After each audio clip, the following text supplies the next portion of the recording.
what's really interesting is you just need to pick the right environment. So we think about platforms in the context of like permission and interruption. So YouTube is an interruptive platform. You have to stop someone in their tracks with a thumbnail to get them to click in, right? But Spotify, for example, is a permission-based platform. Like RSS feeds are permission-based. Email, which we have an email newsletter. That's where we can have permission. People have given us permission to be in there. That's where you're seeing the rise of memberships too, whether it's like Patreon, right? Like people have said, hey, you know what, I'll pay whatever you guys make, I'm down. And so I actually think you just think about those environments of, top of funnel, bottom of funnel, where you go permission, interruption. It's an interesting way to think about, in this environment, I can play around and my audience has given us permission. Everyone who's in here, we have permission to kind of talk about whatever we want to talk about. You're not worried about the title. Yeah. Right. Yeah, and that's sort of where I'm getting to. And the other trend that Freeberg and I have been talking about, we have this natural tension. We don't have ads on the pod. On the other pod, it makes millions of dollars in ads this week in startups. And that helps me have a team of 9 people. We like to throw good parties. And we like to, we spent $1.2 million $900,000 on the Barbie party on the year. We spent more this year. This year, we did. Oh my God. Well, see, that's by the way, let me just put a little plug in. This year, the Online Summit in LA, the first night is going to be insane. It's like everything last year combined. Like, yeah, it's going to be awesome. Anyway, my job is to burn all the money.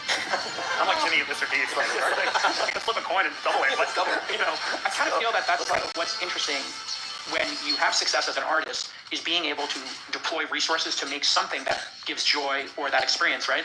And one of the great things about the event is when people show up and they dress, when a party has a theme, great music, great people, and it's in a really great location, something happens. Has anybody been to one of the All in Some parties? Raise your hand.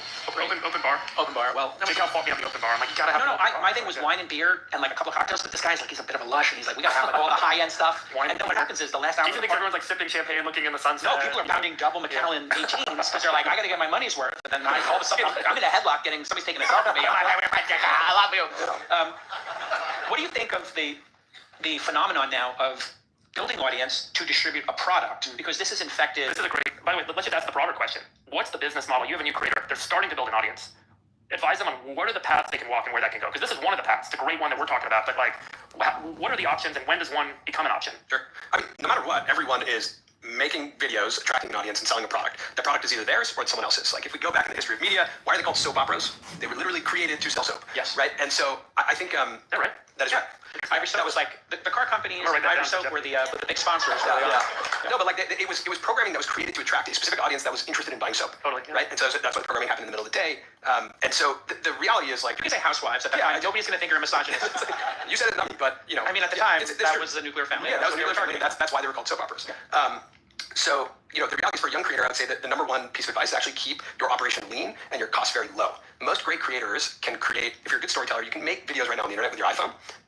The number one thing you have to think about is the audience that you are engaging. Because at the core of it, your product is your relationship with the audience. It's the trust that you have with the audience. Right. And so that takes a long time to build. Some creators make the mistake of raising money to start making their content, or some creators make the mistake of hiring a big staff. That creates too much overhead. You're going to start doing deals that maybe you don't want to do. You need cash to finance your content. First and foremost, it's like, keep it lean, make good stuff, find the audience. Your first 100 videos are going to suck. Just build until you find the audience that you want. Yeah. And then the business models will start to emerge, whether that's, hey, you know what, I built a great brand, and part of my content, I'm Emma Chamberlain, and part of my content is I drink coffee every day. So maybe I should launch a coffee brand. I take the coffee that I'm drinking every day. Meaning make your own brand. Yeah. Right. And that's hard. That means you have like critical mass, big scale. You're reaching millions and millions. Cost challenge, but payoff is higher. Yeah, and that's the big. It can be. Right. It can be. I think CPG is really. It's all predicated on connecting with an audience first. So the advice, I think, what I'm hearing is, hey, connect with the audience and put on the back half of your career monetization, but just connect. And Marquez, I don't know if you've ever seen his early reviews. I mean, it's hilarious. He's like, how old is he? 15, 16, 17 years old. And he's like, I'm using this phone. It's the iPhone 4. Jimmy's first videos are still up on YouTube. Yeah. Mr. Beast's first videos, he's still up there. You gotta go watch it. I mean, I watched one of them. It's him counting to 10,000, I think. By the way, that was a later video. Like, very first videos, you gotta go watch like the first 10 videos. I mean, he's playing video games. You can't even see his face. You're like, what? Yeah. Like, Speaking literally, he's become the most famous person in the world from that. But where you he can see the watches, evolution. he watches paint dry in a video. Yeah, it's like a 20-hour-long video. Yeah, but just to go back to the question, isn't one of the other paths selling your content? So now we're seeing a bunch of deals. Jimmy's getting a deal from Amazon. Amazon paid him for the Beast games. We're seeing more comedians that do live shows getting deals with Netflix. We're seeing a bunch more of those happen. We're seeing Hulu and other platforms start to bid. Even X might be doing some more content deals with folks that look more like journalists. So ultimately, how do you decide whether I want to monetize by ads and making a product, or is there becoming a more liquid market for selling my content onto bigger platforms that are losing their audience to the independents and they need to basically go rebuild an audience? Is that a realistic path, or is that just like the cream of the cream get to have access to kind of I think that's a realistic path for the top. I mean, you can talk about Spotify thing. Especially if we're talking about streaming. I think it's a realistic path for the top.